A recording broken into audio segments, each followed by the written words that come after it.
The planet Zorath 7 was a desolate wasteland, its surface scarred by jagged rock formations and endless stretches of crimson sand.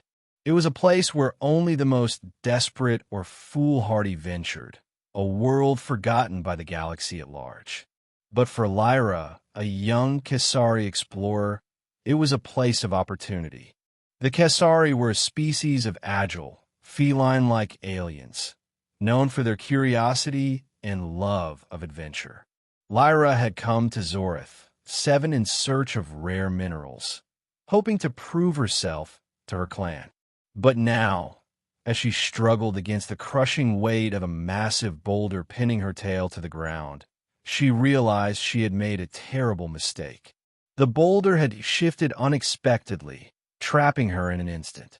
Her tail, long and prehensile, was her greatest asset, allowing her to climb, balance, and even communicate through subtle movements. But now it was her greatest vulnerability. The pain was excruciating, and her attempts to free herself only made it worse. She cried out, her voice echoing across the barren landscape, but there was no one to hear her. The Kessari were far from home, and Zorath 7 was uninhabited, or so she thought. Miles away, a human scavenger named Jarek was picking through the ruins of an ancient outpost. His ship, the Starblade, was grounded nearby, its engines in need of repairs. Jarek was a rugged man in his late 30s, his face weathered by years of hard living on the fringes of civilized space. He had come to Zorath 7 in search of salvage, but so far the planet had offered little more than dust and disappointment. As he sifted through the rubble, a faint sound reached his ears, a high-pitched cry, almost like a wail. Jarek froze, his hand instinctively reaching for the blaster at his side. He scanned the horizon, his sharp eyes narrowing as he tried to pinpoint the source of the noise.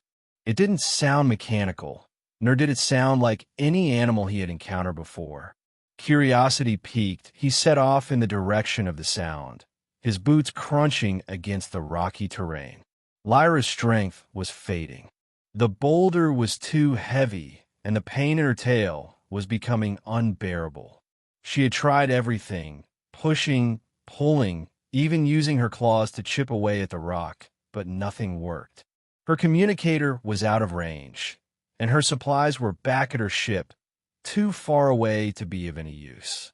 She closed her eyes, her breath coming in shallow gasps, as she prepared for the worst. Then she heard it, the sound of footsteps.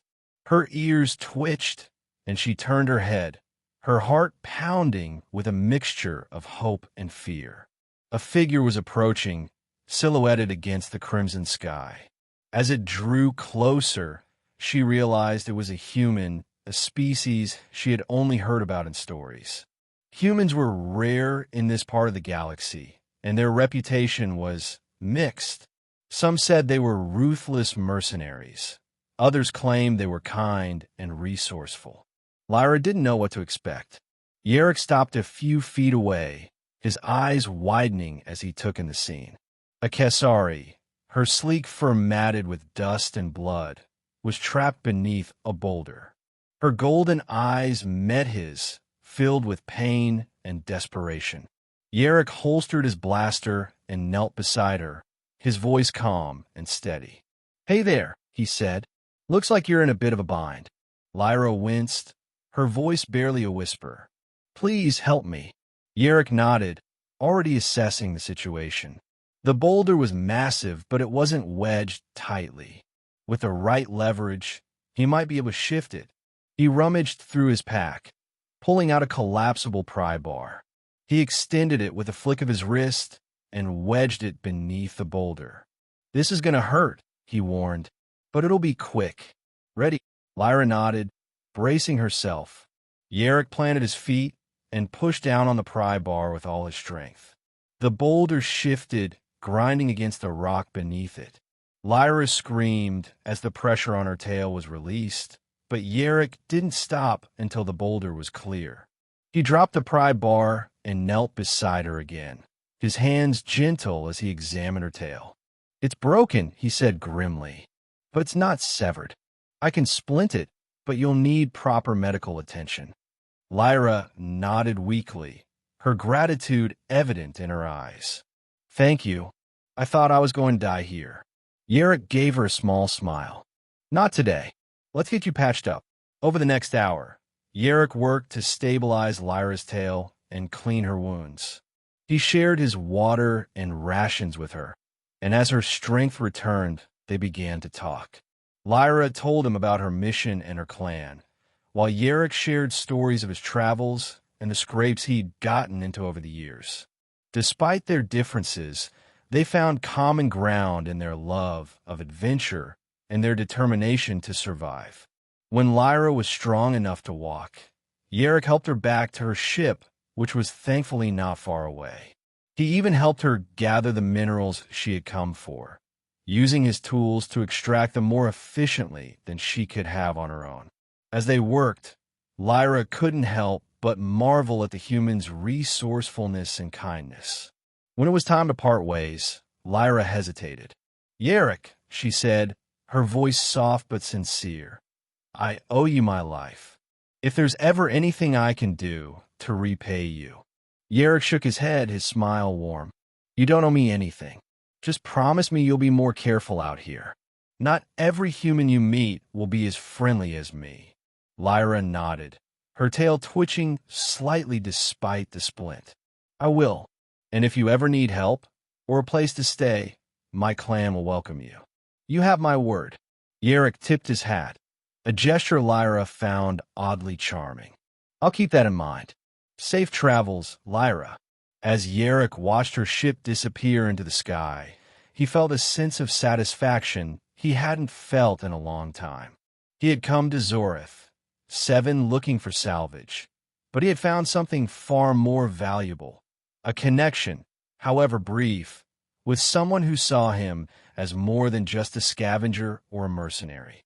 For Lyra, the encounter was equally transformative.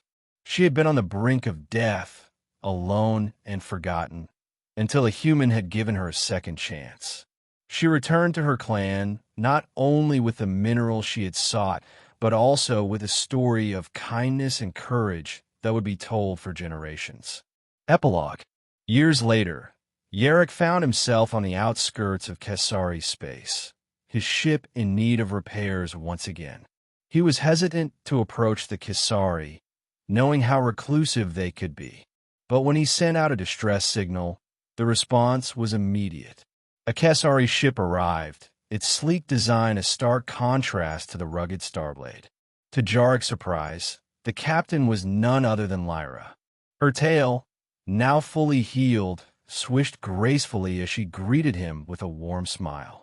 "Jarek," she said, her voice filled with genuine joy. "I told you my clan would welcome you." Jarek laughed, the sound carrying across the stars. "Guess I should have taken you up on that offer sooner." Together, they repaired his ship, and Jarek spent several weeks among the Kessari, learning about their culture and sharing his own stories.